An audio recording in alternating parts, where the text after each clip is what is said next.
is yours.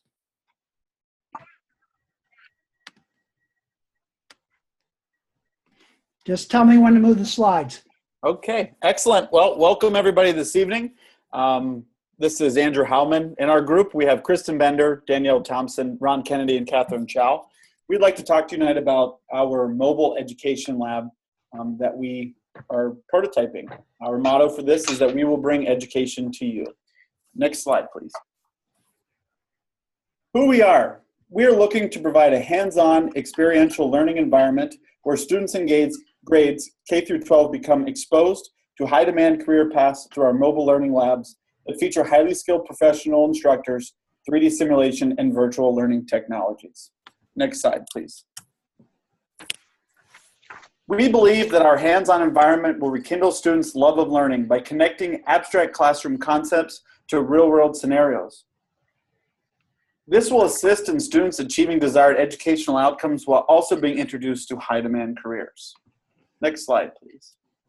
So what we're going to ask is, why would anybody want to use our mobile labs? First, if you are a school that had any limited space, this would remove those limitations. You would no longer be required to only be able to teach inside the footprint of your own building. Also, there are many schools and districts that do not have capital for building improvements or additions that they can add on. This would greatly limit any of those financial issues that may arise when trying to develop this type of learning at your school. Next slide, please. As I mentioned about our capital, we know that sometimes in educational, there can be limited educational resources. We're not looking for any schools to make major long-term investments, no major building proposals, and also not needing to take on any additional instructors. Next slide. Mentioning our instructors. Individuals would want to partner with our business because we have highly skilled and knowledgeable individuals. All of them that would come from the career technical fields that have years of experience and also years of experience in instruction. This limits the need for the districts to have to pay and purchase for educators, while also having our own licensed educators come directly to you. Next slide, please. Also, it's very important to know that our mobile labs are exactly that. They can go anywhere. This is not going to hinder anybody that is in a rural area or urban areas, and will be able to be accessible to all different types of students. Next slide. Okay, this is Ron Kennedy, and just to be clear, our labs can go anywhere but on the water. So we're not water-based like Group 1s. We're not a ship. But we took a pretty practical approach to our project, and the whole idea is we're going to let students choose which professionals to work with. But regardless of what they're doing, it's really important that they remember that they need to start with a learning objective, that they focus on the content, and unlike a lot of the technologies in today's world, the focus is on the use of the future technologies and the day-to-day work, not just the special projects. Next slide, please. With this mobile learning, we are going to have a whole host of new vocabulary words, and that's just a couple. And the third one up from the bottom is pedagogy. It's not pedagogy. It's not spelled incorrectly, and that's just a pod of learning. And in our mobile learning, students are going to control their own education, and we're going to talk a little bit about what that looks like in more detail in the next couple slides. Next slide, please.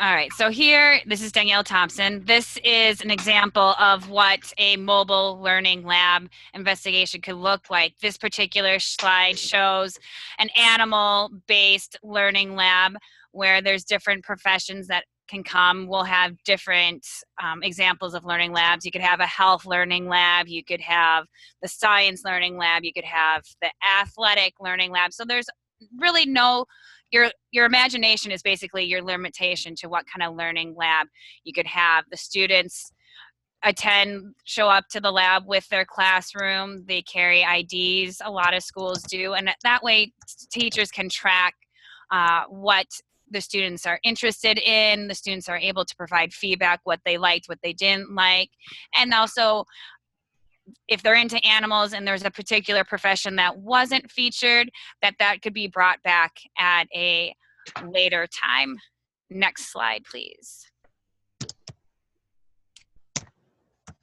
And then not only will we have the career-based learning labs, but this particular learning lab is kind of an all-weather learning lab. If you're not going to be able to be outdoors with the animals, this one you could bring inside, focusing on executive functioning skills that the students need to be successful in these virtual environments. They need to be able to plan and have self-control and sustain focus, but yet also be flexible and learning and have an idea of time management. And it gets into some of that game playing and how educators are able to use games to work on these skills that help them not only be successful in reading comprehension, mathematics, but also guide them when they leave the classroom. You get to college and you hear all these kids that fall apart because they don't have the teacher sitting there telling them what to do and when to do it. They're able to develop these skills through this particular lab. Next slide, please.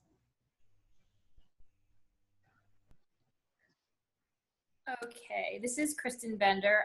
So the Mobile Learning Lab co-op opportunities. So we would have students and local businesses together working in conjunction with one another. So students can actually go into this learning lab and they can learn directly from the business about their strategy, their goals, their objectives. And the modality of this learning has definitely a greater effect on the student's ability to retain the subject matter information. They're able to firsthand see what a business is actually doing. So having the lab actually come up to the school for the students to be able to go in and directly work, kind of like a co-op or an internship, would be really beneficial for them. You can go to the next slide. The other learning lab would be an on-site incubator. So it would be moving around, but an incubator, you always think that's where you put small new babies when they're born prematurely. But businesses also host startup companies, so allowing them for space or materials that they would normally need, they don't have the funds for. So this incubator would be in a mobile learning lab, and it's a direct line of access for students to understand what's involved in an actual startup company, because that's a whole different business model when a company is first starting up in their very infancy stages. So they'd gain some hands-on experience, be able to work with others that are probably recent college graduates, and really understand firsthand what starting up a business is about from the ground up.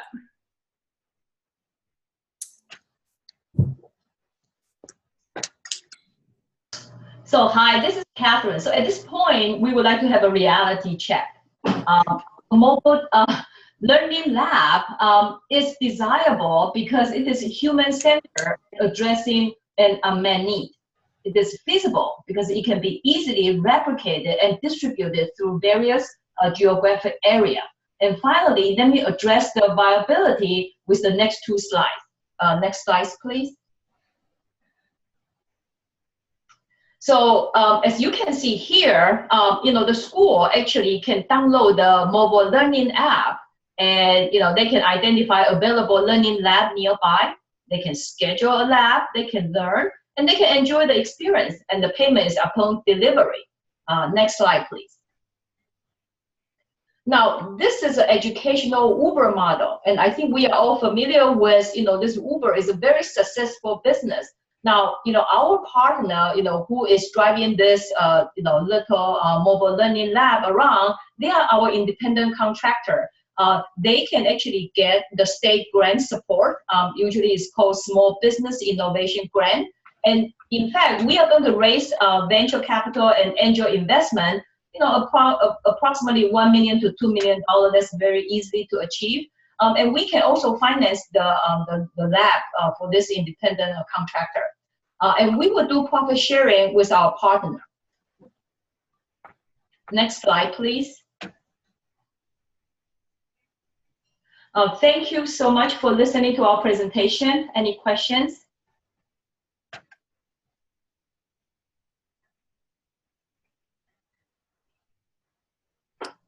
I have it's just a thought which may not be a question and may not fit into what you have planned there. I was thinking of all the IEPs that I have written over the years that have the transition area to be filled in. When a student gets to be 13, 14 within the school year and all the way through high school, you have to fill out the transition stage. What are you going to do for transition purposes? What kind of skills are they going to need? What kind of math skills, reading skills are they going to need for transitions? I usually set up visitations to the VOTEC schools that are in the area, whatever county I've been working in. But I saw this as if there are companies actually supporting you in doing this, at showing students in middle and high school that are at that transition stage, showing, okay, here's a nursing lab, and these are the skills that you will need to be an LPN, an RN, maybe a personal caregiver. And over here, you have your little Volkswagen bus, and it's working at Procter & Gamble. What skills are you going to need there? Basic math skills. Are you going to need anything further than that? But it's very, very hard for teachers in schools that have students with an IEP in the transition stage to expose them to the real world, to the jobs that are out there, and what's skill 1, skill 2, skill 3. You need these 4 skills if you want to go that way. Maybe you want to be a truck driver. Maybe you want to work in a bakery shop. It's not saying you're going to college and graduating, but to have a little mobile education lab showing what students need to go into careers of the future would be way cool. Can I ask a question? This is Kristen. So I'm from industry. I'm not from education. So some of the acronyms that you're using are I don't know. So IEP, I don't know what that means. That's an individual educational profile. Okay. It's what I write that I'm going to teach you because you are specific and different than the other kids in the class. Okay. All right. But at the end of your IEP, if I had someone like you in the industry in which you work, giving a little presentation, if you want to come to a job like this, these are the things that are really important for you to focus on. And those would be the things that I would write down in my transition area. Kristen says if you're going to go here, you have to make sure you're up on your math skills up to fractions and decimals, and etc.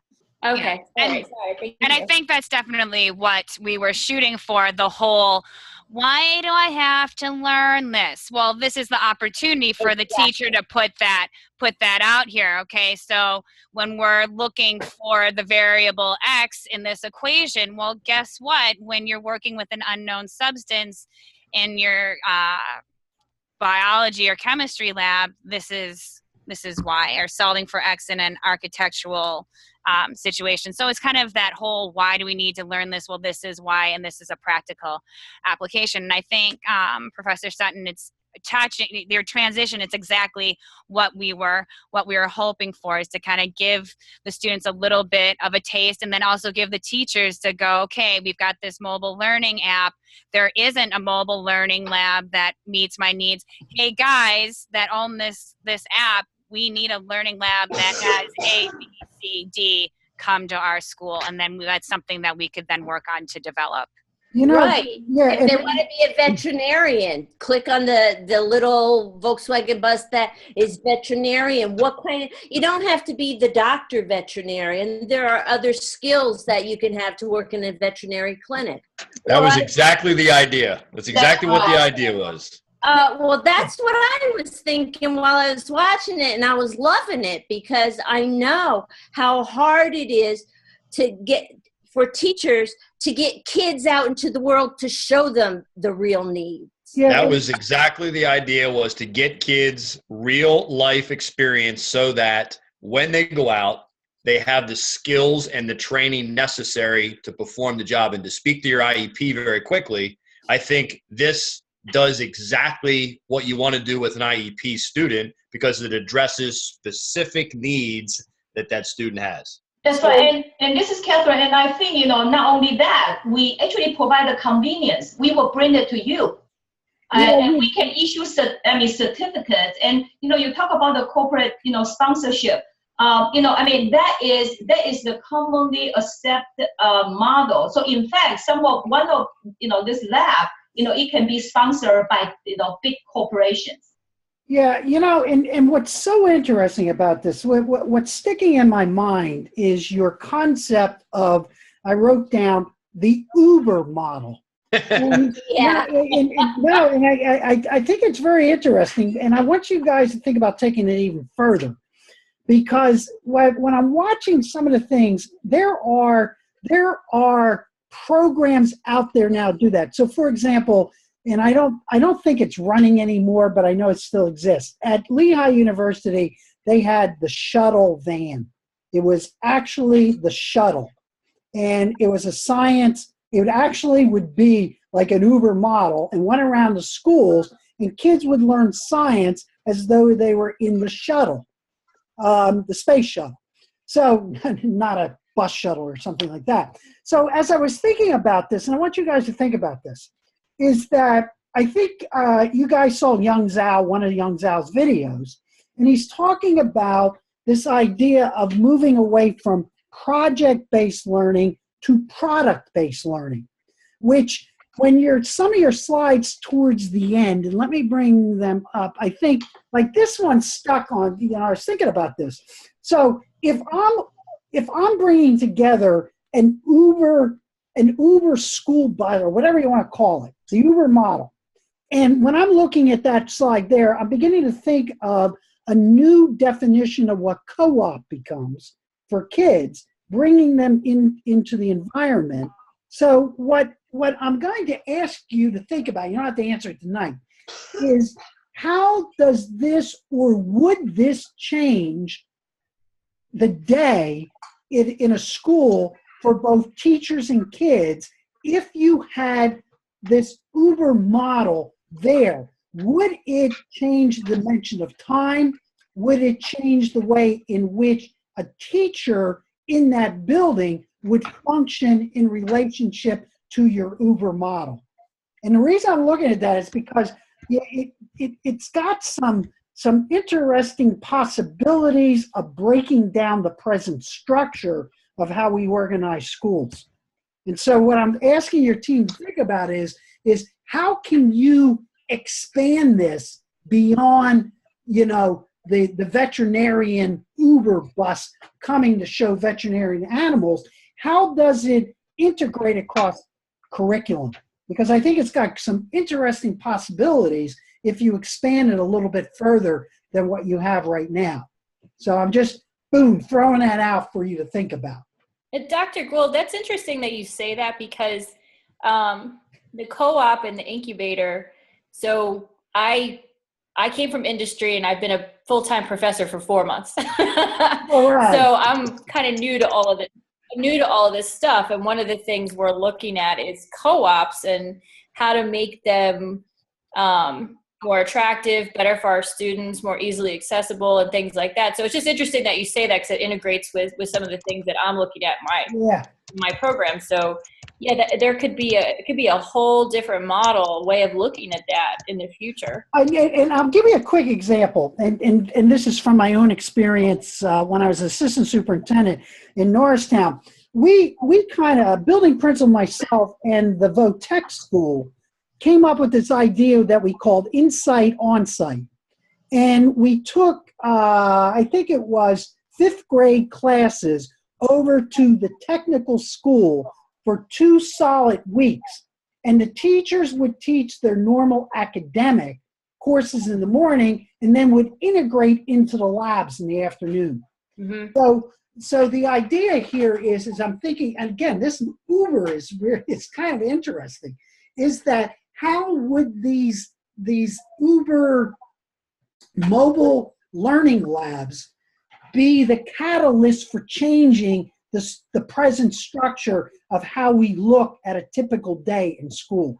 That's all I want you to think about, because it's got some interesting implications to really expose kids to a different way of thinking about learning.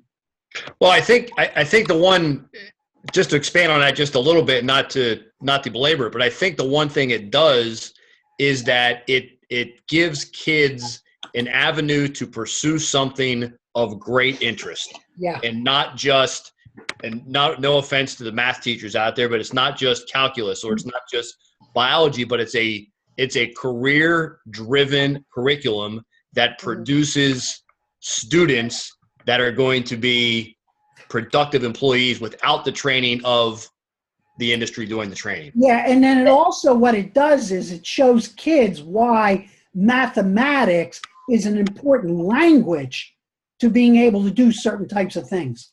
Right, exactly, yep. That's right, and they are learning with the professional people. Right. Yeah. So Right. your definition of teacher then, and that's the other thing I wrote down. You use the word instructors. Well, doesn't, because remember, think about when you were doing in 800 with Senge, the idea of what mental models are. So the language we use or the labels that we put on things has a lot to do with how it shapes our behaviors around that. So as I was thinking about this, do these people, so if it is, like Catherine, like you said, if it's people in industry and it's a classroom teacher, do we create sort of a learning facilitator that is different than what our traditional language around teacher is? Again, something else to just think about. Absolutely. Yeah, that's a very good point. Yep. So very as you think about it. Okay? So any other comments to this team? They could also link up the facilitators from the industries Yeah. of interest. Yep. You know, whether That's- it be that's a the- veterinarian or a truck driver or a dental assistant. If you had people from the industry being the facilitators working with that group of kids. That is exactly the model. That's right, that's the model. Okay, cool. Okay, any other comments from anyone who has not given any input yet? Yeah, I just wanted to add quickly. My district recently did a STEM day, and that STEM is kind of the big push right now. Yeah. Yep. Science, math, all that stuff, and Yep. basically, and it reminds me of this a lot. What we did, they had industry members from the community come in, sponsored by Junior Achievement, and all of our ninth graders were involved in a full day hands-on experience. So, which was great, but it's not practical to do for more than one full day. So what I like about this model is that it really can be used for specific pockets of students and tailored more toward their interests. I mean, my kids had a great time at that experience, but it was time consuming and not realistic for all of them when looking at future plans. So I think that this is a great model to kind of target more specific interests. Okay, cool. And one day of career learning doesn't do it. Yeah. Right. And this would be longer. This would be more.